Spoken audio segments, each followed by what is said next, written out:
Hello दोस्तों, कैसे हैं आप लोग। उम्मीद करता हूँ अच्छे ही होंगे। आज मैं फिर आपके सामने एक वीडियो लेकर आया हूँ। मेरा इस वीडियो बनाने का सिर्फ और सिर्फ एक ही मकसद होता है कि आप अपने आप को कैसे सेहतमंद रख सकते हैं। हमारी ज़िंदगी में हमारी टांगों का, हमारे घुटनों का बहुत बड़ा रोल होता है हमारी कामयाबी में। तो आइए हम जानते हैं कि घुटने का दर्द, ज़रूरी नहीं कि हमारे हर घुटने का दर्द अर्थराइटिस ही हो। इससे पहले वाला जो टॉपिक था वो अर्थराइटिस पे था। अर्थराइटिस के बारे में मैंने एक्सप्लेन किया था। आज मैं एक्सप्लेन करता हूँ नी पेन के बारे में। बहुत सारी ऐसी वजहें भी होती हैं जिनकी वजहों से हमारे घुटनों में दर्द बना रहता हो। उन वजहों को देखते हुए मैंने उन चीज़ों को 3 हिस्सों में क्लासीफाइड किया हुआ है। सबसे पहला है हमारा मेडिकल कंडीशंस, दूसरा है हमारा क्रॉनिक इंजरी, तीसरा है हमारा पैथोलॉजिकल काजेज़। सबसे पहला उठाते हैं मेडिकल कंडीशन। मेडिकल कंडीशंस में जो कि बहुत ही कॉमन है वो है ऑस्टियोआर्थराइटिस। इससे पिछले वाले टॉपिक में मैंने बताया था। दूसरा है रूमेटाइड अर्थराइटिस। रूमेटाइड अर्थराइटिस समझिए कि वो ऑस्टियोआर्थराइटिस का बड़ा भाई है। ऑस्टियोआर्थराइटिस नी जॉइंट में इफेक्ट करता है। रूमेटाइड अर्थराइटिस आपके बॉडी के स्मॉल जॉइंट से लेकर जितने बड़े जॉइंट हैं सारी जॉइंट्स पे इफेक्ट करता है।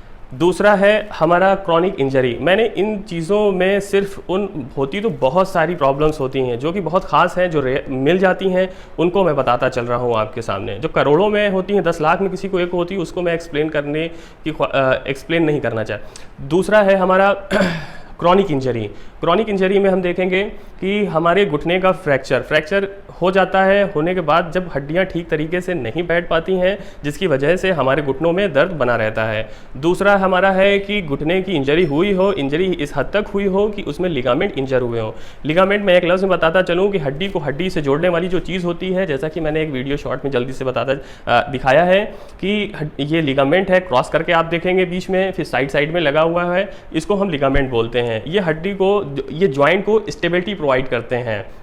तो इसमें भी किसी तरीके की इंजरी हो जाती है जिसकी वजह से हमारे घुटनों में दर्द बना रहता है। तीसरा हमारा होता है मेनिस्कस। हमारे घुटने के स्ट्रक्चर में मेनिस्कस का भी एक बहुत अहम रोल होता है। मेनिस्कस 2 जॉइंट के बीच में एक चिकना हुआ स्ट्रक्चर, उसे मेनिस्कस बोलते हैं। उसमें भी अगर इंजरी हो जाती है तो ये घुटने के दर्द का सबब बन जाता है। अब हम तीसरे हिस्से में आते हैं। तीसरा हिस्सा हमारा है पैथोलॉजिकल काजेज़। पैथोलॉजिकल काजेज़ हमारे होते हैं, उसमें डायबिटीज़ सबसे ऊपर होता है, क्योंकि डायबिटीज़ बहुत कॉमन है। डायबिटीज़ वैसे तो देखें तो सारे ऑर्गन्स को इफेक्ट डालता है, चाहे आइज़ हो, चाहे किडनी हो, चाहे लंग्स हो, लीवर हो, वैसे ये जॉइंट्स को भी इफेक्ट करता है। दूसरा हमारा है ऑस्टियोपोरोसिस। ऑस्टियोपोरोसिस भी एक ख़ास वजह होती है हमारे जोड़ों के दर्द में। तीसरा है हमारा कि किसी तरीके की बोन टीबी आपको हो गई। ये बहुत रेयर होता है, लाख में किसी एक को। अगर होता है तो उसको भी जानना ज़रूरी है। ये मैंने एक नॉर्मल एक्सरे दिखाया नी जॉइंट का, दूसरा दिखाया है बोन टीबी हो गया इसको नी जॉइंट में। आप देखेंगे नी जॉइंट का थोड़ा सा हिस्सा गला सा गायब सा महसूस हो रहा होगा आपको। तो ये दोनों एक्सरे हैं जिसको कंपेयर करके आप अंदाज़ा लगा सकते हैं। तीसरा हमारा है नी इफ्यूज़न, प्री पटेलर बर्साइटिस। पटेला, घुटने के ऊपरी वाले हिस्से को हम बोलते हैं प्री पटेलर। उस हिस्से में स्वेलिंग आ जाती है, जैसे अंदर मालूम पड़ता है कि पानी भरा हुआ हो। तो इसमें सूजन आने की कुछ खास वजह होती हैं। कुछ खास मैं 3 वजहों को बताता चलूँ आपको। सबसे पहला कॉमन होता है कोई इंजरी हुई हो। इंजरी हो जाने की वजह से उसमें हेमेटोमा, ब्लड का क्लॉट इकट्ठा हो जाता है। जब तक वो नहीं निकाला जाता है तब तक उसमें स्वेलिंग कम नहीं होती है। दूसरा हमारा डायबिटीज़। अगर कोई डायबिटिक पेशेंट है, शुगर इस लेवल तक हो गया हो, मानो कि 400 साढ़े 400 से ऊपर, तो जिसकी वजह से भी हमारे घुटने में सूजन बनी रहती है। जब ये शुगर लेवल नॉर्मल हो जाता है तो साथ में सूजन भी ख़त्म हो जाती है। तीसरा होता है कि सीवियर अर्थराइटिस।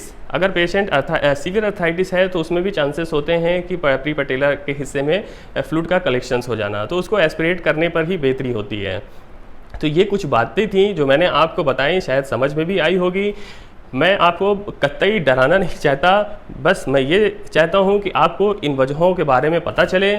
किसी भी बीमारी को अपने जिस्म के ऊपर हावी ना होने दें, उसका जल्द से जल्द डॉक्टर को दिखा लेने में ही बेहतरी होती है। अब दीजिए मुझे इजाज़त, फिर एक नई वीडियो लेकर हाजिर होता हूँ। फ़ी अमान अल्लाह।